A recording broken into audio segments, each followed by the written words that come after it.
Stage 17 was a long, hot day, and it was a day for the breakaway before we head into the mountains for 3 difficult stages. Here's a list of the riders who made it into the breakaway. It's another big one, 33 riders. And this year these breakaways are getting so large. And back behind there was no urgency in the peloton. The breakaway got a gap of over 15 minutes. It was definitely a day for the break, and the attacks started to come with about 35K to go.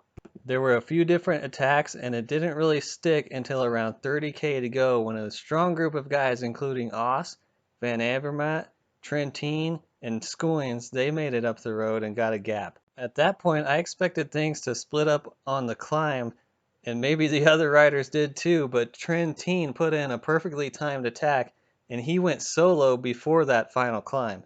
It was a good move, and it looked like the other riders were looking at Van Avermaet to chase it down because he was probably the strongest guy left, but he didn't want to drag everybody up there, and Trentin worked up a gap of around 30 seconds. So on the climb, Trentin was all alone ahead, Pierre-Luc Perichon was in the middle in no man's land, and that larger group of riders was behind.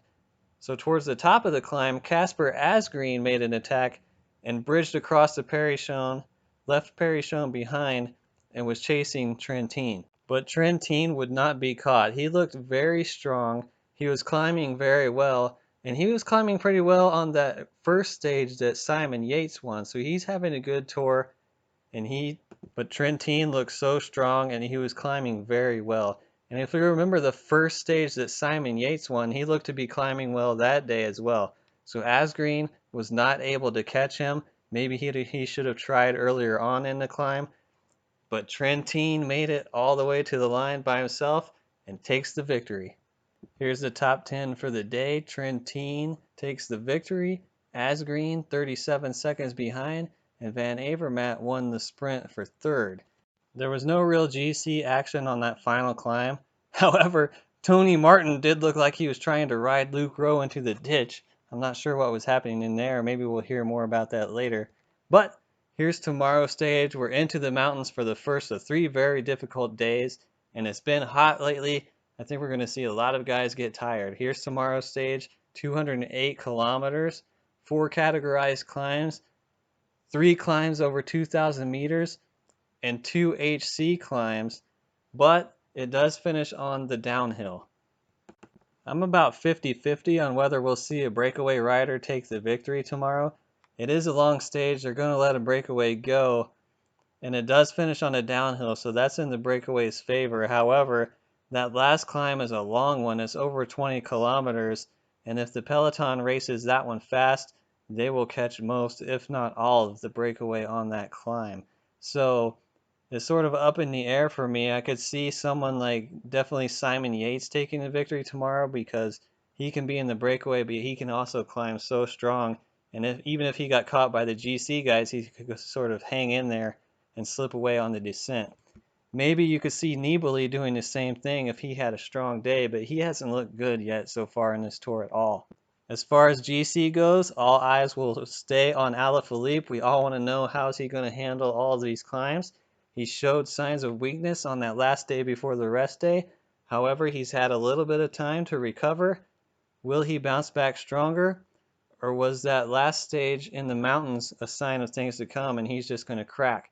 So here we have, like we saw before, Team Quickstep. They didn't bring a team for these climbs in mind. And Enric Mas was their one guy who could have helped Alaphilippe on a day like this, but he hasn't looked good and still haven't heard what's going on. I don't know if it's physical, mental, or what, but there are these 3 climbs over 2,000 meters.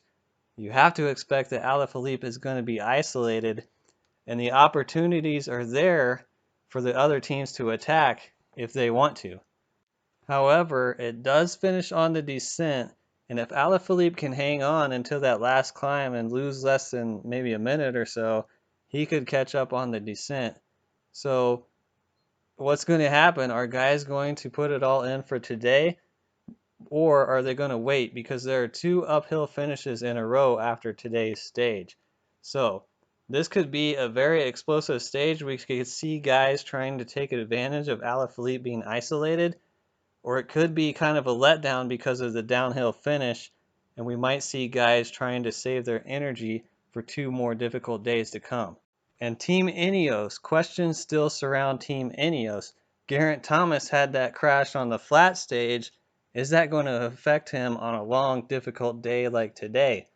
And Team Ineos, are they truly weak, or have they been saving their energy for days like this? That last climb there, the Galibier, that would be a perfect climb for them to put on the Ineos train and control the race. But are they capable of that? Is Thomas strong? How about Bernal? Is he going to do well in the elevation here? We'll just have to wait and see how Ineos rides tomorrow. And how about Thibaut Pinot? He's looked to be the strongest climber. Will that trend continue on the stages like this? You know, this stage doesn't really suit him. He used to have problems on the descent in the past, and he's worked on that and improved that a whole lot. But this stage isn't really ideal for him. The next 2 stages after this are more in his favor. Meanwhile, don't forget about guys who are farther down like Landa and Uran. If Alaphilippe gets isolated and Ineos and Alaphilippe are sort of looking at each other, could one of those guys have a chance to slip away? So what's my prediction for tomorrow? I really wanted to pick Simon Yates. I could see a scenario where a big break gets away and he shows himself to be the strongest out of the breakaway guys, and then the GC is kind of close, but he's able to hold them off or maybe slip away on the descent. I think Simon Yates would be a great pick for tomorrow. However, I'm going to go out on the limb here and I'm going to pick Alaphilippe. If he can stay close on that climb, he's just a monster on the descent. And he's done the unexpected so many times this tour. So I think he's had some rest. He had the rest day in those 2 flatter stages. He will surprise everybody today and take the victory on stage 18. So that's it for today. Back into the mountains tomorrow. I'll see you then.